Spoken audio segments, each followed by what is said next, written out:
We all know it. Walked it every day.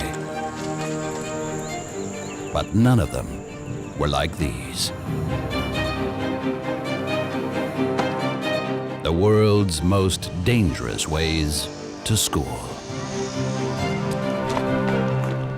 Freezing, climbing, risking their lives, all for the chance of a better future. Spectacular and sometimes simply beautiful. The world's most dangerous ways to school. Zamboanga del Norte, a peninsula in the southern Philippines. Children who want to get an education here have one of the most dangerous and most extraordinary ways to school. Their school is located in the heart of the mountains, deep in the rainforest. In circumstances like this, it's hard for many students to get an education. Some walk alone through the jungle for hours. Others risk their lives in order to make it past this, Pam-Pang, a steep face of rock and boulders overgrown with moss and tree roots. A gigantic wall that the children must climb every single day in the hopes of a better future.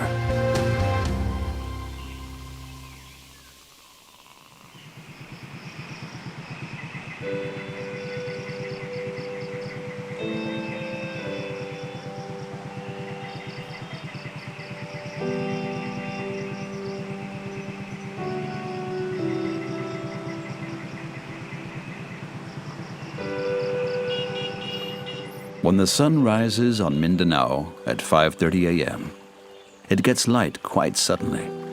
The day begins early this close to the equator.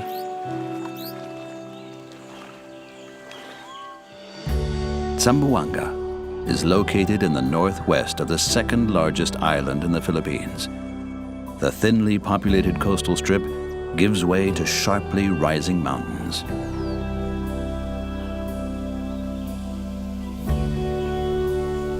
In the tiny fishing settlement of Madibago, the day begins with the break of dawn, and thus also begins one of the most dangerous ways to school in the world.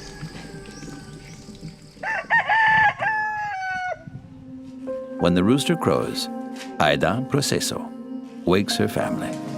There's no time to lose. Her daughter, Aible, has class in 2.5 hours.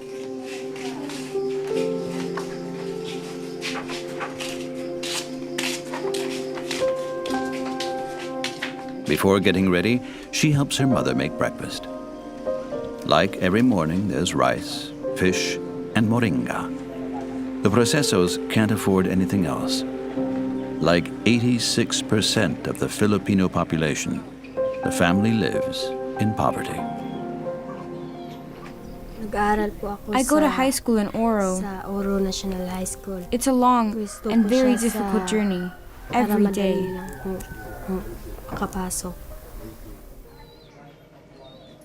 Down here on the coast, there is no school for the 11-year-old. Every day, she has to walk uphill through the jungle.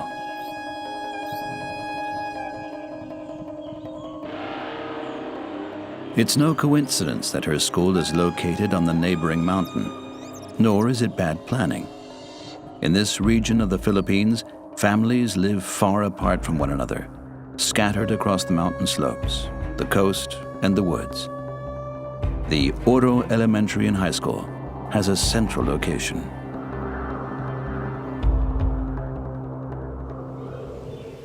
More than 2,500 feet further up, Aible's classmate Ryan gazes dreamily down on the fishing bay. The 12-year-old lives high up on the summit. For him, it's already high time he started off to school. But first, Ryan has to help his grandmother.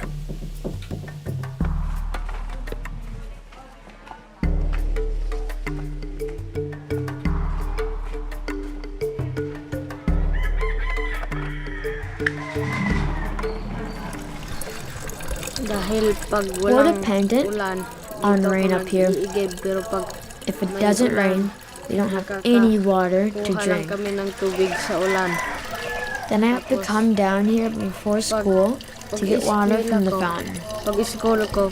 Only then can we go to school.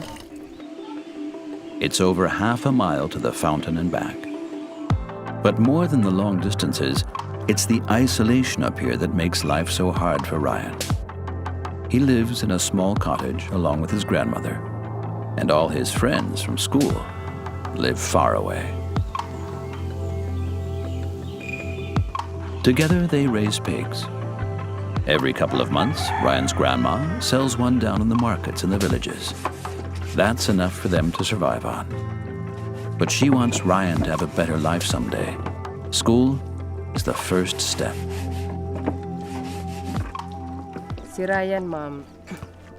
Ryan isn't like other children. He's wonderful. He helps me with the housework and with other work. He always does what I tell him to do.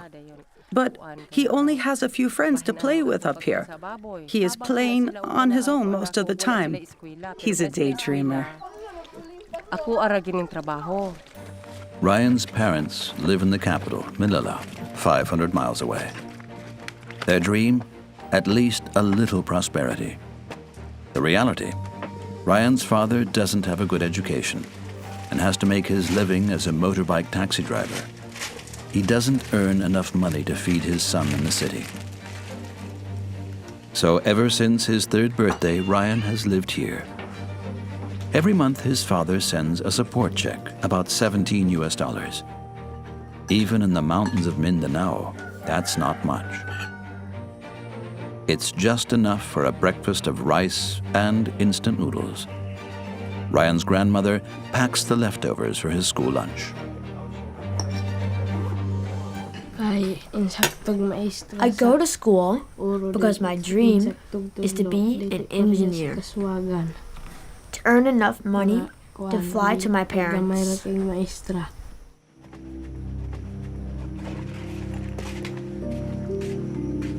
To realize his dream, the boy has to walk more than 2 hours to school.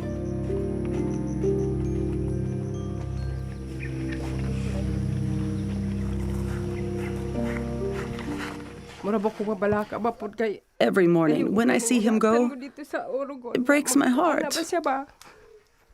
Every day, he takes the path down to Oro without complaining. The jungle, the roads. A child shouldn't have to go to school like that. But what can I do? It's the only school and his only chance to become something decent.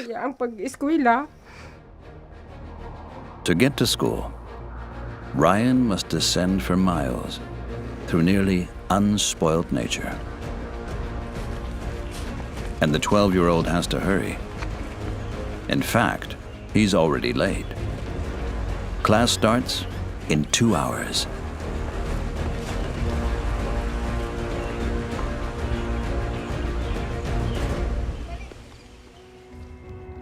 Six in the morning. Time is also getting short for the Proceso family in the fishing settlement of Madibago. Right after eating breakfast, Aible has to go to school. Until a few months ago, her older brothers accompanied her.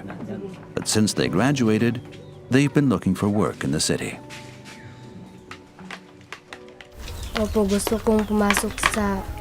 It was good when my brothers were still there. They could tell me where I should step or what I could hold on to. I felt safer. Now, I have to find my way by myself. One last touch-up in the mirror before going. An 11-year-old girl should have other things on her mind than worrying about how she'll make her way to school today without getting hurt.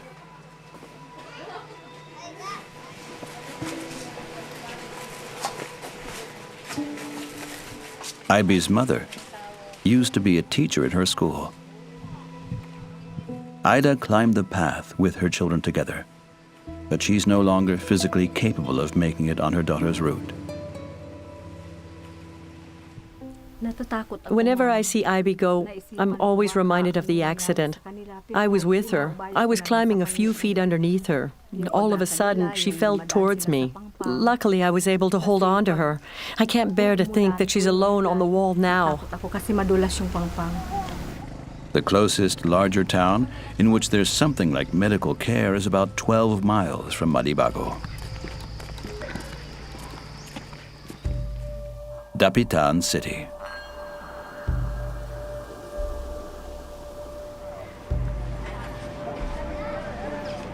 Someone lives here who knows the way over the steep face better than almost anyone else. Frederick comes from Aible's settlement. Today, he's the principal in Oro. Noong kapanahonan ko po ng bata pa ko, I know exactly how dangerous it is for the children. Pang-Pang na yon. I went that way for years myself. And that's why I actually don't want the children coming to school over the crack. But I also know that some don't have any choice. Na-experience ko talaga ang hirap doon sa... Because of his own experience, Frederick, along with the school board, has even officially prohibited families from taking the route over the steep face.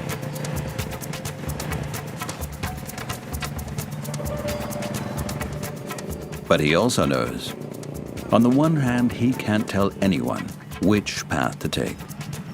And on the other hand, it sounds much easier than it actually is for the children. Shortly after he leaves the city on his motorbike, it becomes apparent why. That's the street to Madibago. This is the only street to the school in Oro. You have to go along the coast first, and then it's twice that distance to get to the school. It's an uphill walk. Most people can't afford a taxi. $1. That's how much a ride on a motorbike taxi to school costs. But Aible's family simply doesn't have the money. And going around would mean walking for hours. So for decades, children from Madibago have been taking the shortcut through the jungle.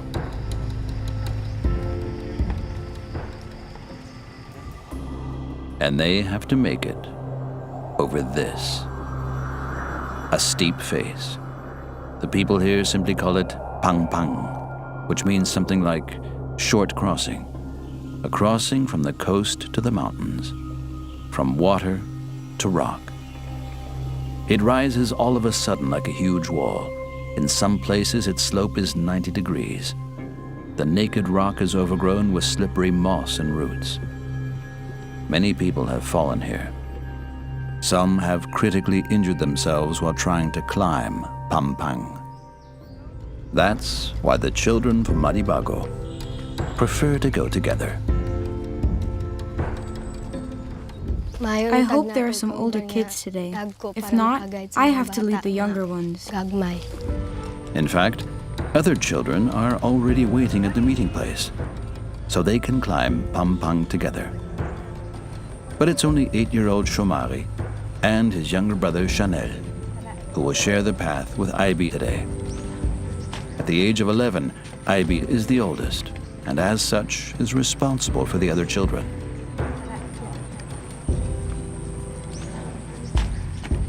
School is compulsory in the Philippines too, but only through 6th grade. And many children simply don't go to school. 1 in 10 is illiterate. Meanwhile, Ryan has reached Cobra Rock, which is inhabited by highly poisonous, but thankfully, timid snakes. Ryan is not afraid of them. He likes to play in the high grass too much. And he has encountered snakes more than once while doing so.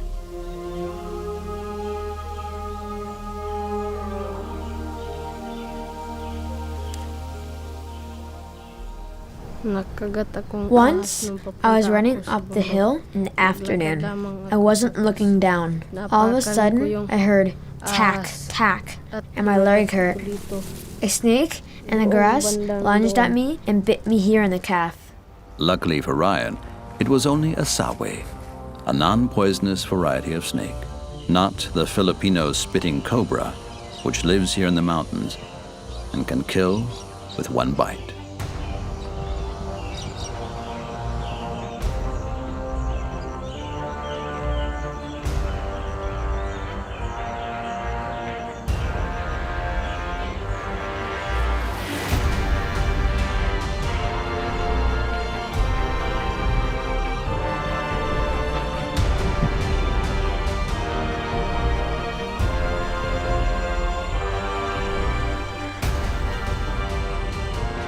"6:30.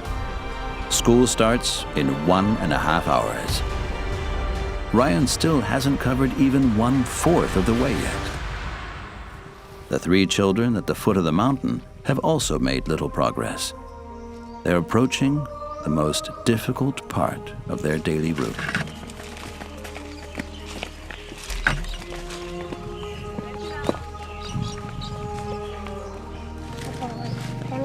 I always get a bit nervous when we get close to Pam-Pang. It scares me. Jean-Marie and his brother Chanel are in 2nd grade. Their trail, which children in flip-flops have trodden down over decades through the jungle, is getting increasingly steep. Even this early in the morning, the temperature on their way to school is already over 85 degrees Fahrenheit.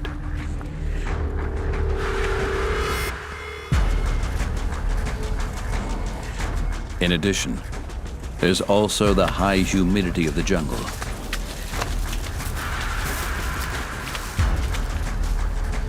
And they haven't even gotten to the hardest part yet.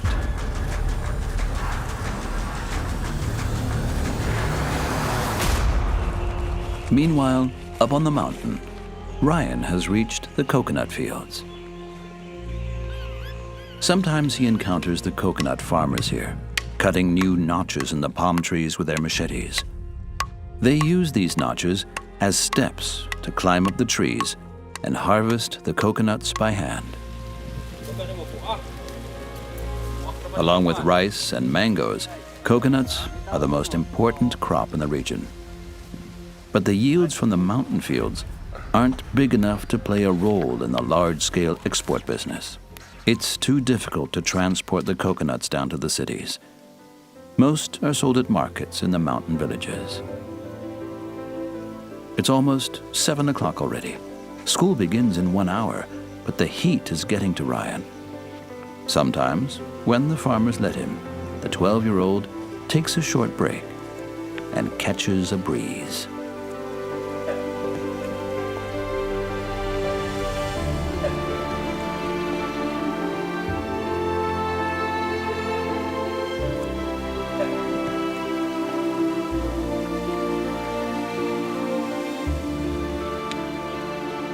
Coconut trees reach a height of 65 to 100 feet. One mistake, and Ryan would fall straight down. But the mountain children learn the special climbing technique at a young age, and the notch steps provide good support. Although time is getting short, Ryan isn't thinking of getting right back to the trail at school. He's even better at doing handicrafts and inventing things than he is at climbing trees. As long as he's already up here, the daydreamer is happy to take a breather. He dreams of working as an engineer and of someday visiting his parents in Manila. But he also knows that the key to realizing his dreams isn't up in the crown of a palm tree, but a couple miles further down the mountain.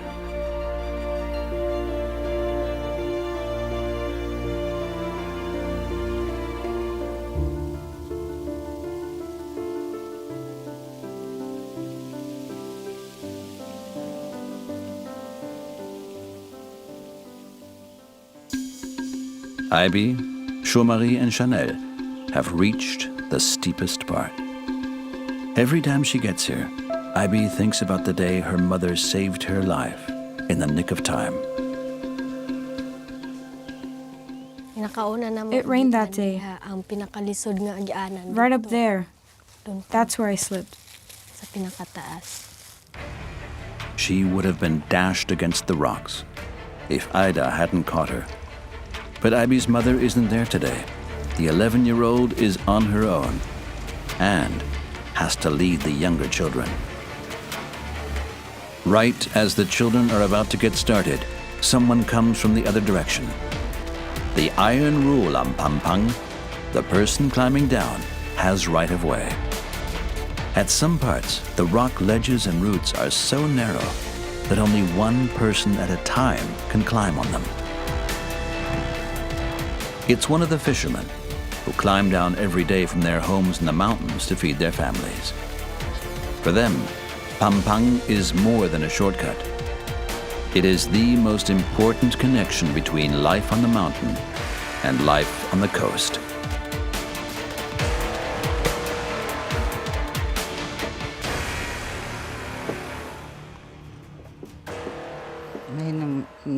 Hold on tight, kids. It's very slippery today. A quick, well-intentioned piece of advice. And then the children are all alone again. Their way up the steep face is now free. Aibe's father is also a fisherman.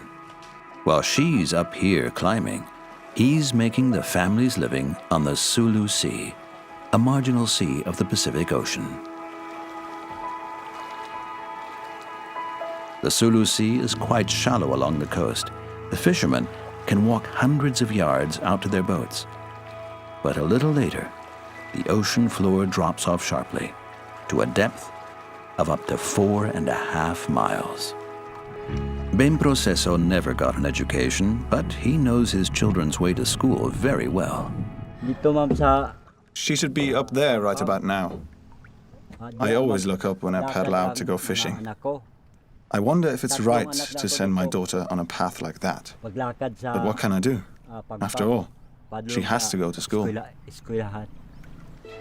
Traditionally, the fishermen cast nets into the bay to catch fish. There were times when enough fish swam into his net, when Ben could actually afford a motorbike taxi for his children. But this luxury has become rarer and rarer.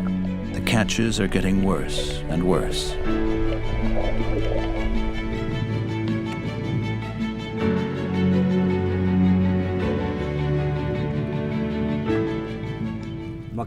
Three fish.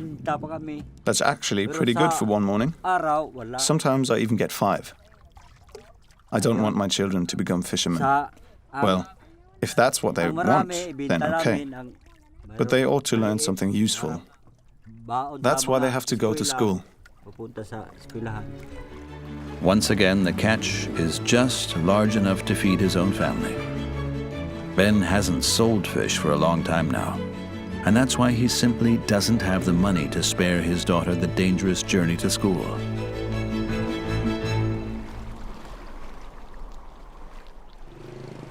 Frederick, the teacher, is proof that education can function as a path out of poverty.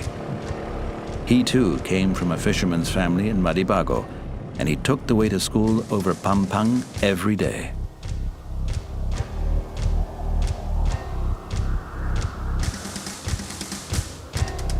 Oro has 1 primary and 1 secondary school, with a total of 340 students. Frederick teaches 1st through 4th grade, plus kindergarten. 5th through 10th grades, which Aibe and Ryan attend, are in a separate building right next door. I think I'm kind of a role model for the children. I'm an example for them that they shouldn't give up, that the path is worth taking no matter how difficult it is. That, in a metaphorical sense, the path is also a path to one's goals in life. Ryan's break in the palm tree lasted a bit longer than he planned.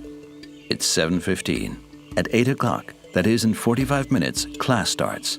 If Ryan doesn't hurry up now, he'll get there too late.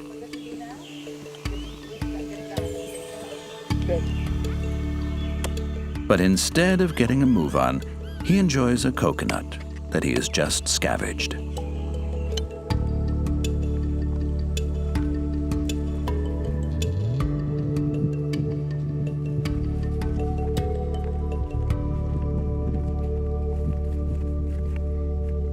Again and again, along the lonely path over the mountain ridge, the 12-year-old gets lost in his own thoughts.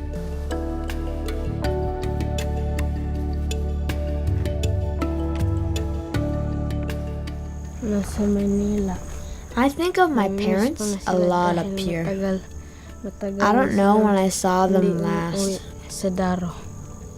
It's been a couple of years now. I miss them a lot. I wish they were here.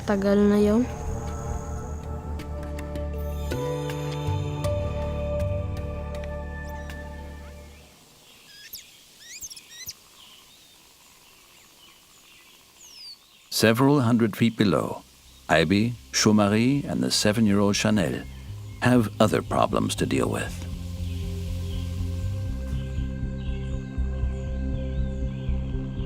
The 3 children have reached the steepest part of Pam-Pang. This is where most accidents happen. The wall changes constantly according to the weather conditions. Each day the children need to read it afresh and find new paths up it. The only thing they have to hold on to are the roots that grow out of the wet soil and wrap themselves around the rocks. Some are sturdy, some are not. I'm really afraid of this part. I've slipped here a couple of times. The children climb slowly, following the 3-point rule. That means they should seek a new support with only one arm or leg at a time, a necessity if they want to survive on their way to school. Another rule, the oldest goes last. Thus Aible keeps her eye on the others, can guide them from below, and in an emergency, can perhaps still react and catch them.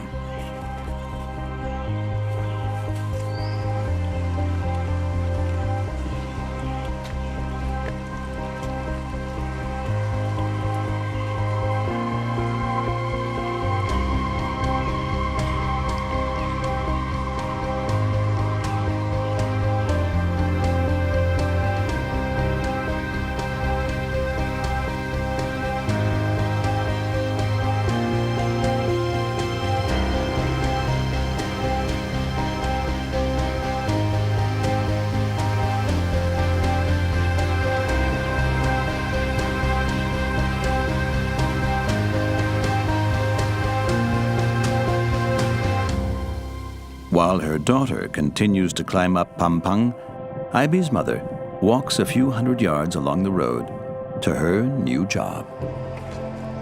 To save the very youngest children from having to make the climb, the government has at least opened a kindergarten on the coast, and Aida is the teacher. In return for working there 6 days a week, Aible's mother gets about $23 a month. The children in the kindergarten always remind her of her own daughter.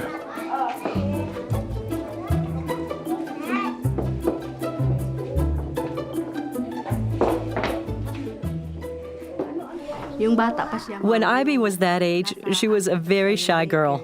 That didn't change until she suddenly had to climb Pam-Pang alone. Since then, I barely recognize my child. She's suddenly an adult. And she pays a high price for it, just like those children who now go to kindergarten soon will. As long as there is no school on the thin strip of coast, they will also have to take the dangerous path. There is no longer any trace of Aible's earlier timidity.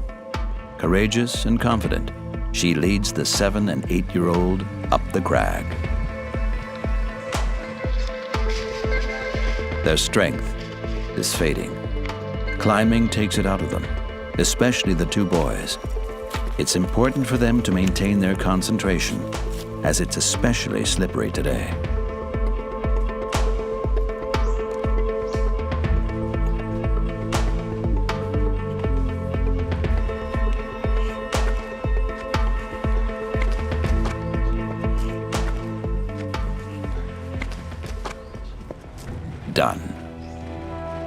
Exhausted, the children struggle the last few feet up the crag. Their arduous ascent has taken them more than a half hour. For the moment, Aible is relieved. The 11-year-old has led the boys to safety. Pam-Pang was extremely difficult today. But their journey isn't over yet. No time to rest. School starts in 40 minutes. And from this point, the children still need at least that much, if they hurry.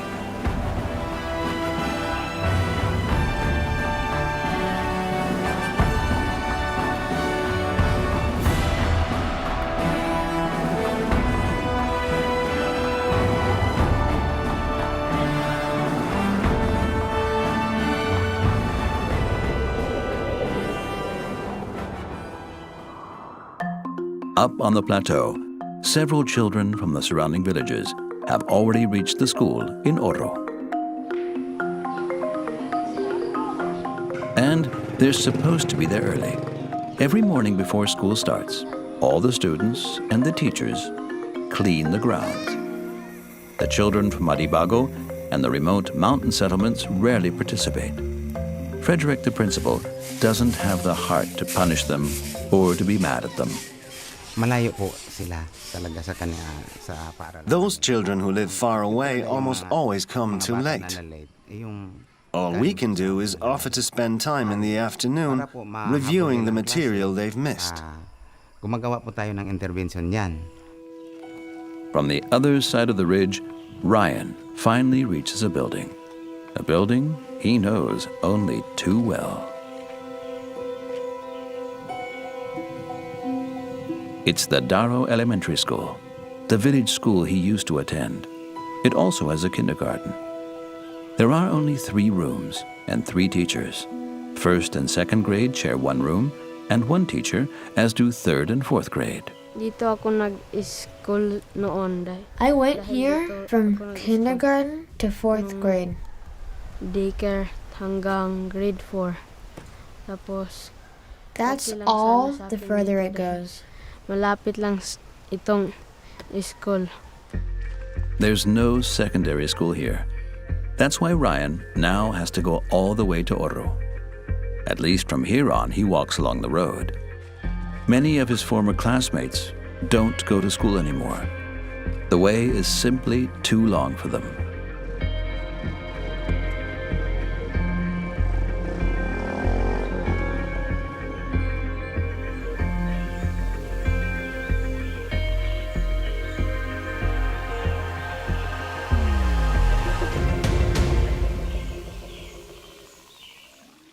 Almost 8 o'clock.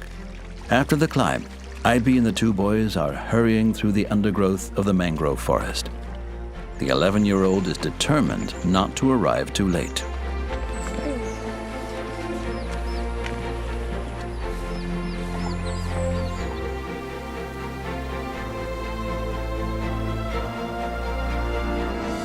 They reach the school grounds just in time.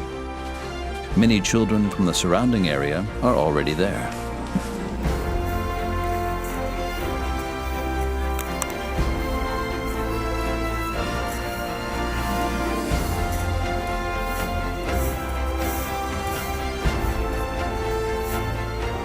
The children from Madibago are happy each time they manage to beat the bell. Like today.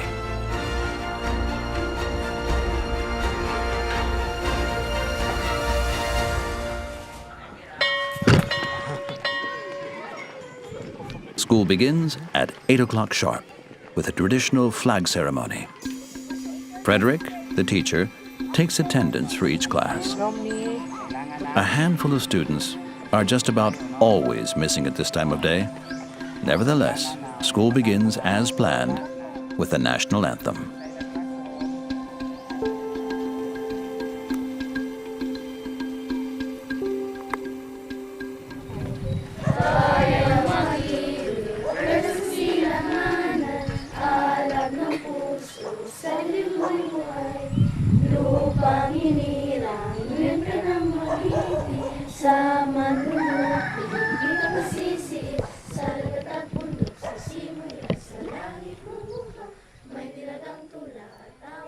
As usual, Ryan misses it. The 12-year-old has been walking for over 2 hours all alone. Sometimes someone on a motorbike is nice enough to let him ride along for a bit, and that saves him a lot of time, but not today. No one with a free space has driven by. I know, I'm definitely too late. I always try to be on time, but even when I hurry, class has usually already begun when I get there.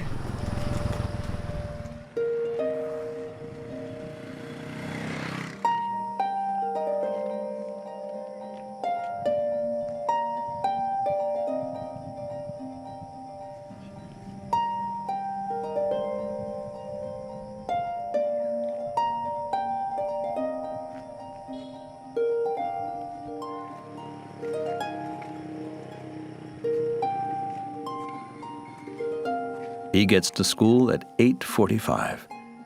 Ryan has missed the first class, not for the first time this week. And he's not the only one to miss it today.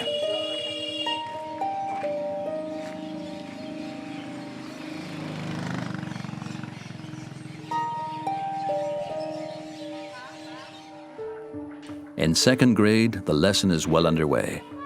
And 8-year-old Chomari and his 7-year-old brother are there today. The children's classes are math, English, social studies, and science, Filipino, and local dialects.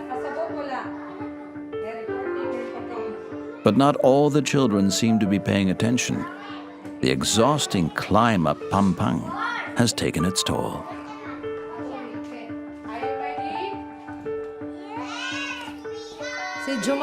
You can recognize children from Madibago like Jean-Marie and Janelle immediately.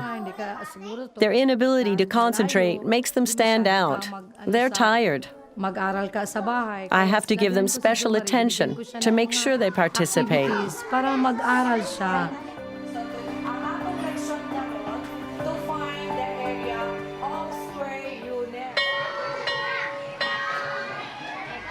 There's a long break at 11:30. The school doesn't have a real cafeteria, but a few mothers from the surrounding villages sell food in the pavilion. There's a kind of donut, polenta, eggs, and chicken, all for 1 to 5 pesos. That's about 5 to 25 cents. At that price, even the poorer children can sometimes buy something to accompany the rice they've brought with them. Ryan and Aible are in 7th grade. In the afternoon, they have history class. Bakit nagiging ang kasunduan sa pagitan ng Italy at saka Germany ay nagiging Rome, Berlin? Bakit? Or why? Because Italy, Rome is capital of Italy. They've been learning about the Second World War. At home, Aibe prepared a report about Spain's participation in the war. The Philippines were a Spanish colony for centuries. Even today, the influence of that time can be seen in the country's food, culture, and language. Magandang hapon po sa inyong lahat. Ito po ang gawaing pangkat-isa. Mga sanhi ng ikalawang digmaang pandaigdig. Ang mga pangyayaring naganap at nagpasiklab ng ikalawang digmaang pandaigdig ay ang sumusunod. As always, Aibe's report is a success. The 11-year-old is a model student. Aibe is an exception. The kids with a long walk to school do worse in class than the others. Take Ryan. I know he walks down from the mountain every day. He's very intelligent, but he can't concentrate and almost always misses the first class. First period, kaya yun.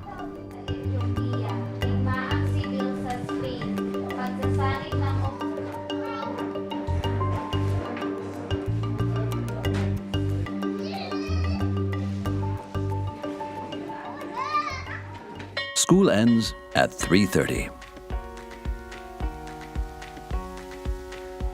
The pavilion has transformed from an improvised cafeteria into a taxi stand.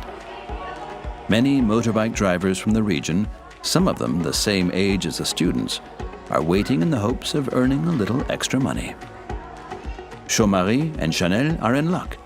Another student from the coast has enough money for a motorbike taxi and takes them with her. Today, the two boys don't have to climb back down Pam-Pang. Ryan has also found a ride.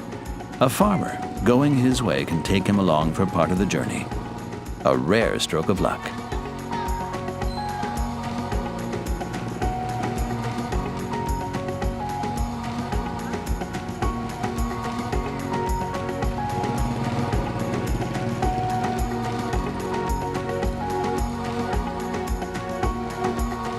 Most of the other children stay at school.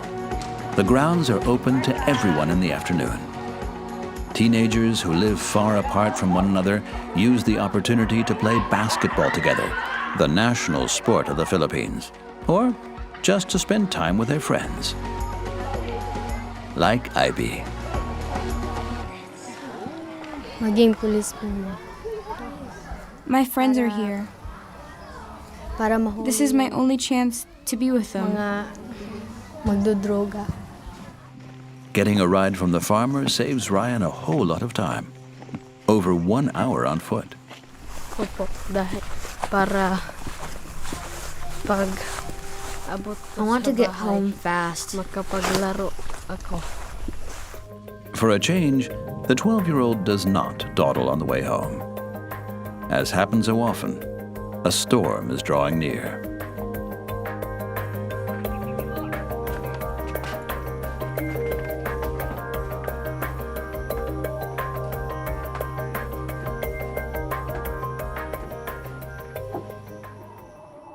The weather can change suddenly in the Philippines. Thanks to the high humidity, short, heavy rain showers tend to be the rule, even in the dry season.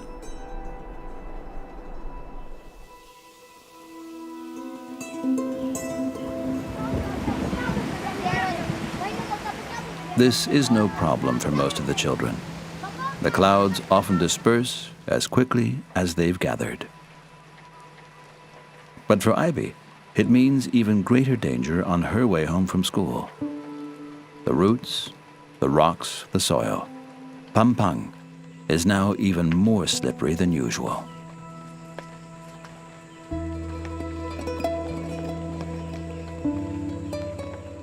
I hate it when it has rained. In addition, climbing down is more difficult than climbing up.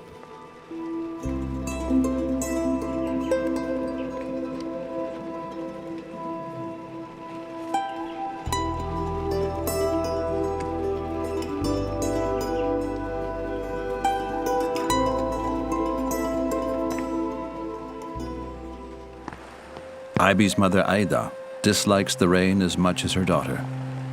Her concern grows with each passing minute. Her fear that Aible might slip a second time. Last time, Aida managed to save her in the nick of time. A couple bruises, a couple scrapes. Luckily, that was the extent of the damage. Aible was 8 years old then. I always look for something to do when the weather's like this, to distract myself. Otherwise, all I do is think of Aible and how she's hanging on to the roots. I can't stand it.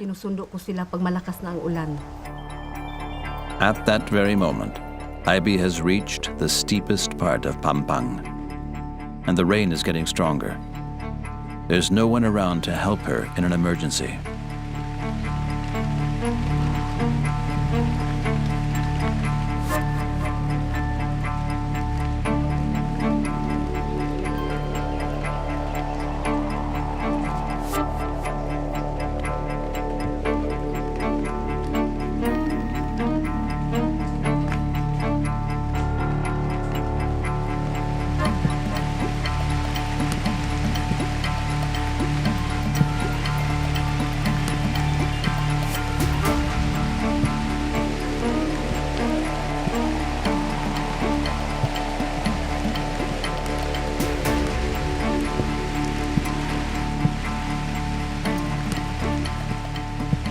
The way home lasts longer than usual.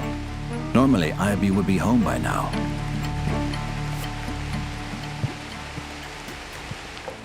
At a certain point, no shirt in need of mending could distract Aida anymore. She must keep a lookout for her daughter.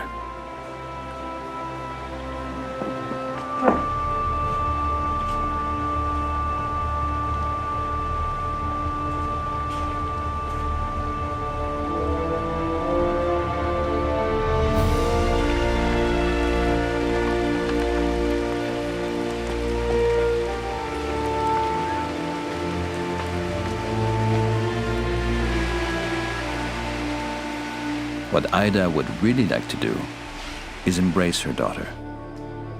But she doesn't want Aible to notice how concerned she is. Ultimately, tomorrow is another school day, and so no exceptions can be made today. Aible has to do her homework. I want to be a police officer and put criminals in jail.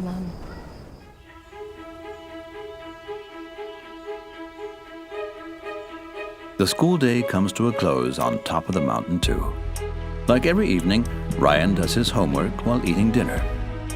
He's pretty tired, but that doesn't keep the 12-year-old from chasing his dreams.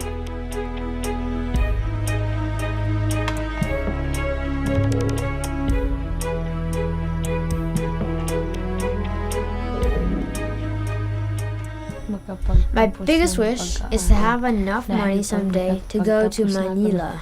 I'd like to visit my parents so much. It's really my biggest wish. Even before the sun has completely disappeared behind the horizon, 11-year-old Aible goes to bed, exhausted.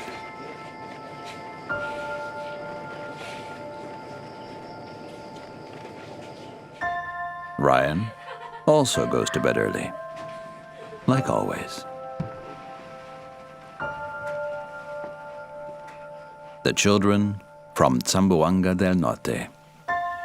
They've got to get started again at the break of dawn, starting along one of the world's most dangerous ways to school.